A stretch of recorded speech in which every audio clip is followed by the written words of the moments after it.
ದೊಡ್ಡ ಮನುಷ್ಯ ಪಾಪ, ದೊಡ್ಡ ಮನುಷ್ಯ. ದಿಢೀರ್ನೇ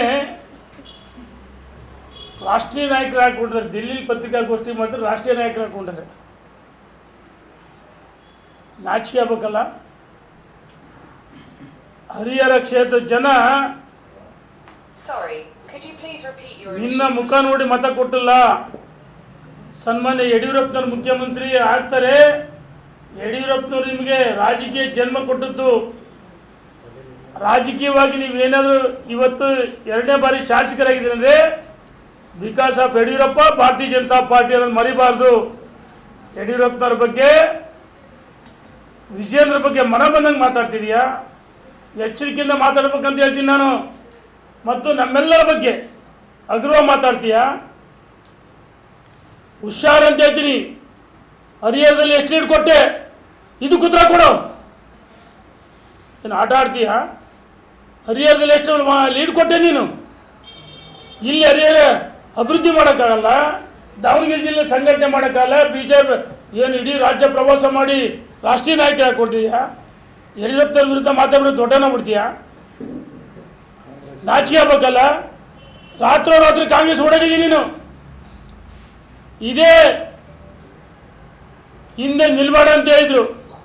ಮಾಡಾಳಿ ಇರ್ಪಣ್ಣ, ಎಸ್ ವಿ ರಾಮಣ್ಣ, ನಾವು ನಿಲ್ರಿ, ನಾವು ನೋಡ್ಕೊಂತೀವಿ, ಗೆಲ್ಲಿಸ್ತೀವಿ ಅಂತ ಹೇಳಿದ್ವಿ. 2014ರಲ್ಲಿ ನಾವು ಸೋತಿದ್ರು ಜೋಗಿಮಟ್ಟಿಲಿ. ನಾವು ಗೆಲ್ಲಿಸ್ತೀವಿ ಅಂತ ಹೇಳಿದ್ವಿ. ಹೊಡಗಿದ್ದಾರಪ್ಪ ರಾತ್ರಿ. ಅವತ್ತೇ ಅಂತ ಕಾಣುತ್ತೆ. ಅವತ್ತು ಯಡಿಯೂರಪ್ಪನವ್ರು ಕಾಂಗ್ರೆಸ್ ಹೋಗಿ ಹೇಳಿದ್ರ? ನಾನೇ ಶಿವಮೊಗ್ಗ ಕರ್ಕೊಂಡು ಹೋಗಿದ್ದೆ ಯಡಿಯೂರಪ್ಪನವ್ರ ಹತ್ರ. ಯಡಿಯೂರಪ್ಪನವ್ರು ವಿನಂತಿ ಮಾಡಿದ್ರು, ಕಾಂಗ್ರೆಸ್ ಹೋಗ್ಬೇಡ ಅಂತ ಹೇಳಿದ್ರು. ನಾನೇ ಕರ್ಕೊಂಡು ಹೋಗಿದ್ದೆ ಬೆಳಗ್ಗೆ 9 ಗಂಟೆಗೆ 2014ರ ಲೋಕಸಭೆ ಚುನಾವಣೆಯಲ್ಲಿ. ಯಾವ ಮುಖಾಂತರ ಮಾತಾಡ್ತೀಯ? ಅರೆ, ಶಾಮನೂರು ಶಿವಶಂಕರಪ್ಪನವರು ಹಿರಿಯರು, ಅಖಿಲ ಭಾರತ ವೀರಶೈವ ಸಭಾ ಅಧ್ಯಕ್ಷರು. ಶಾಮನೂರು ಶಿವಶಂಕರಪ್ಪ ಶಿವಮೊಗ್ಗದಲ್ಲಿ ಏನು ಹೇಳಿದರು? ಅವರು ಕಾಂಗ್ರೆಸ್ಸಿನ ಶಾಸಕರಿಗೆ ರಾಘವೇಂದ್ರನ ಗೆಲ್ಲಿಸ್ರಿ ಅಂತ ಹೇಳಲಿಲ್ಲ. ರಾಘವೇಂದ್ರನ ಕಾಂಗ್ರೆಸ್ಸಿನ ಮುಖಂಡರಾಗಿ ಹೇಳಲಿಲ್ಲ. ಅವ್ರು ಹೇಳಿದ್ದು ಕೇಂದ್ರ ಸರ್ಕಾರದಿಂದ ಸಾವಿರಾರು ಕೋಟಿ ಈ ರಾಜ್ಯದಲ್ಲಿ ಕೇಂದ್ರ ಸರ್ಕಾರದ ಅತಿ ಹೆಚ್ಚು ಅನುದಾನಗಳನ್ನು ತಂದು ಶಿವಮೊಗ್ಗ ಜಿಲ್ಲೆ ಅಭಿವೃದ್ಧಿ ಮಾಡಿದರೆ ಮಾದರಿ ಜಿಲ್ಲೆ ಆಗಿದೆ. ಬರೀ ಸಿಗಂದೂರೇಶ್ವರಿ ಸೇತುವೆ ಇದರಲ್ಲಿ 800 ಕೋಟಿ ರೂಪಾಯಿ. ಬರೀ ಒಂದೇ ರೈಲ್ವೆ ಕ್ರಾಸಿಂಗ್, ಏನು ಮೇಲ್ಸೇತುವೆಗಳು, ಹೈವೇಗಳು ಎಷ್ಟು ಅಭಿವೃದ್ಧಿ ಮಾಡಿದ್ರು. ಅದಕ್ಕೆ ಶಾಮನೂರು ಶಿವಶಂಕರಪ್ಪನವರು ರಾಘವೇಂದ್ರ ಗೆಲ್ಲಿಸಿ ಅಂತ ಹೇಳಿದ್ರೇನ ಕಾಂಗ್ರೆಸ್ಸಿನ ಮುಖಂಡರಾಗಿ ಹೇಳಿಲ್ಲ. ಅದಕ್ಕೆ ಇವರು ಹೇಳ್ತಾರೆ, ಅಲ್ಲಿ ಶಿವಶಂಕರಪ್ಪನ ಹೇಳಿದ್ರು, ಇಲ್ಲಿ ಪ್ರತಿಯಾಗಿ ನಮ್ಮಗಳ ಮುಖಾಂತರ ರವೀಂದ್ರನಾಥ್ ಒಳಗಂಡೆ ನಮ್ಮಗಳ ಮುಖಾಂತರ ಕಾಂಗ್ರೆಸ್ಸಿನ